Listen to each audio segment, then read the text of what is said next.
tomato' बागान नैबे जाबाय टमेट' बागान ओरैबायदि दाम दं दाबो 40 थाखा 35 थाखा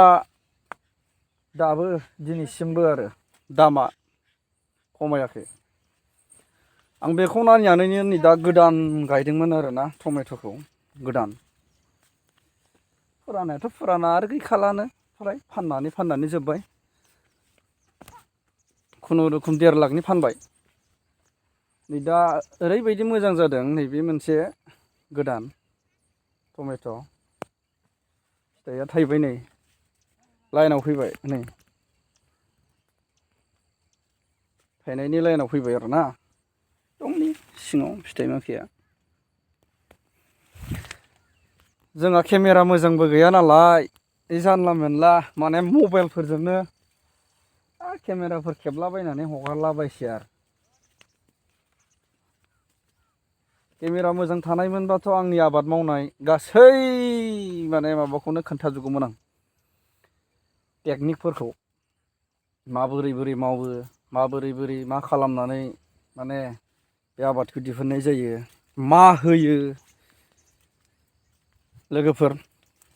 खोन्थाजोबगौमोन आरोना दा बेखायनो बयबो सापर्ट खालामदो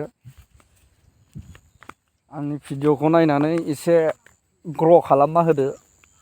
मोजां मोनग्राफोरा एसे शेयार खालामना होदो लाइक होदो जाहाथे आरोबाव बेनिख्रुइ साबसिन दावगाबावनो हायो नाय दा जोंनि गेजेराव फ्रायानो बेबायदि आबाद मावग्रा मानसि गैबाङा दै माने बैसोरल' बांसिन मावो आरोखि बैसोर बुजिदो नङा होमबा बैसोर दासो एसे साफा सानैया माने ओंखारबोनो हमदों आरो बेबायदि आबाद मावनो थाखाय नाय दासो एसे दावगाबोहांदों आंथ' 6 बोसोर 7 बोसोरानो जाबाय माने बेफोरबायदि आबाद मावनानै सोलिबोनाया बिराद खामायनो हायो टमेट' बागान टमेट' आबाद मावनानै माने फरायनाय गैला लिरनाय गैला जेबो गैला बेफोरखौ मावनानै सोलियाबा माथो खालामबावनो नाय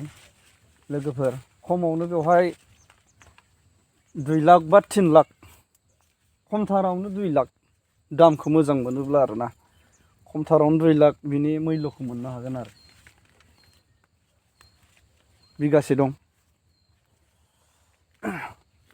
बिगासे नै खामलाबो मोना नालाय माने गोलैजोबना दं आरो